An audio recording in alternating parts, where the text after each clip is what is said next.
வணக்கம். பொள்ளாச்சி டுடே செய்தி தொகுப்பு. வால்பாறை நகராட்சி சார்பாக பொங்கல் பண்டிகை கொண்டாட்டம். கோவை மாவட்டம் வால்பாறை பகுதியில் உள்ள நகராட்சி சார்பாக நகராட்சி ஆணையாளர் குமரன் மற்றும் நகரமன்ற தலைவி அழகு சுந்தரவள்ளி, துணைத் தலைவர் மா. செந்தில்குமார் ஆகியோர் முன்னிலையில் நகராட்சியில் பணிபுரியும் பெண்கள் வண்ண வண்ண கலர்களில் பொங்கல் பண்டிகையை முன்னிட்டு கோலங்கள் போடப்பட்டு சிறந்த கோலத்திற்கு சிறப்பான பரிசுகளும் பெற்று சென்றனர். இந்நிகழ்வில் பெண்கள் வண்ண வண்ண பட்டு புடவைகளில் பொங்கலை கொண்டாடும் விதத்திலும் ஆண்கள் பாரம்பரிய தமிழர் உடையில் வேஷ்டி சட்டை அணிந்து பொங்கல் விழாவை வெகு விமர்சையாக கொண்டாடினர்.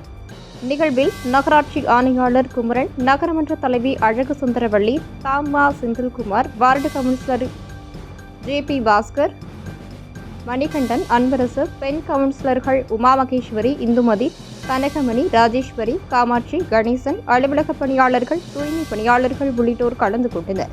வந்திருந்த அனைவருக்கும் பொங்கல் வாழ்த்துக்களை தெரிவித்தார். முடிவில் ஆணையாளர் குமரன் நன்றி உரை வழங்கினார். இருங்கடா நானும் வருகிறேன். ஆனைமலை அடுத்த பரம்பிக்குளம் அணைப்பகுதிகள் குளித்து மகிழ்ந்த யானை கூட்டம். சமூக வலைதளங்களில் வைரலாகும் வீடியோ. ஆனைமலை அடுத்த டாப்ஸ்லிப், பரம்பிக்குளம், தூணாக்கடவு, பெருவாரி பள்ளம் போன்ற பகுதி அடர்ந்த வனப்பகுதியாக இருப்பதால் புலி, யானை, காட்டு மாடு, சிறுத்தை, சென்னாய், புள்ளிமான் போன்ற வனவிலங்குகள் அதிகமாக காணப்படுகிறது. இவற்றை காண்பதற்காகவே தமிழ்நாடு மற்றும் கேரள வனத்துறை சுற்றுலாப் பயணிகளை அழைத்து செல்ல வேன் சவாரி மூலம் அனைத்து பகுதியும் சுற்றி பார்க்க குறிப்பிட்ட கட்டணம் வசூல் செய்து அழைத்து செல்வது வழக்கமாக உள்ள நிலையில் வெயிலின் தாக்கம் அதிகமாக இருந்ததால் அவற்றிலிருந்து பாதுகாத்துக் கொள்ள பரம்பிக்குளம் அருகே உள்ள எர்த் டேம் பகுதியில் ஆண் யானை உள்பட பெண் யானைகளுடன் கூட்டமாக குளித்துக் கொண்டிருந்த யானை கூட்டத்தை பார்த்த மற்றொரு பெண் யானை இருங்கடா நானும் வருகிறேன் என்றது போல அதிவேகமாக சென்று கூட்டத்துடன் குளித்து மகிழ்ந்தது. இந்த வீடியோ தற்போது சமூக வலைதளங்களில் வைரலாகி வருகிறது.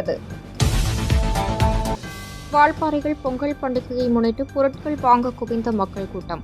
கோவை மாவட்டம் வால்பாறை நகர பகுதிகளில் உள்ள சிறு குறு வியாபாரிகள் பொங்கல் பண்டிகையை முன்னிட்டு கரும்பு, பூளைப்பூ, மஞ்சள் குத்து, வேப்பிலை, ஆவாரம்பூ, காய்கறிகள், வாழைப்பழம், மாதுளை, ஆப்பிள், ஆரஞ்சு மற்றும் கோலங்கள் போட வண்ண வண்ண கோலப்பொடிகள் மற்றும் மல்லிகைப்பூ மாலைகள் விற்பனைக்காக வியாபாரிகள் பொள்ளாச்சி, ஒட்டன்சத்திரம், தேனி உள்ளிட்ட பகுதிகளில் இருந்து கொள்முதல் செய்யப்பட்டு கொண்டு வந்துள்ளனர்.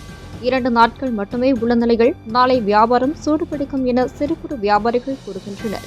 மேலும் வால்பாறை பகுதியில் பொங்கல் வைப்பதற்கு மண்பானை கிடைக்காததால் சமவெளி பகுதியான அங்கலக்குறிச்சி, கோட்டூர் பகுதிகளுக்கு சென்று மண்பானைகள் வாங்கி வருவதால் பொதுமக்களுக்கு மிகவும் சிரமம் ஏற்படுவதாக தெரிவித்தனர். மேலும் வால்பாறையில் இருந்து பல்வேறு பணிகளுக்காக வெளியூரில் தங்கியுள்ள பொதுமக்கள் குடும்பமாக வருகை தருவதால் உறவினர்களுடன் சேர்ந்து பொங்கல் பண்டிகை கொண்டாட தயாராக உள்ளனர். செய்தி தொகுப்புகள் இத்துடன் நிறைவடைகிறது. மேலும் தொடர்வதற்கு இந்த சேனலை சப்ஸ்கிரைப் செய்து கொள்ளவும்.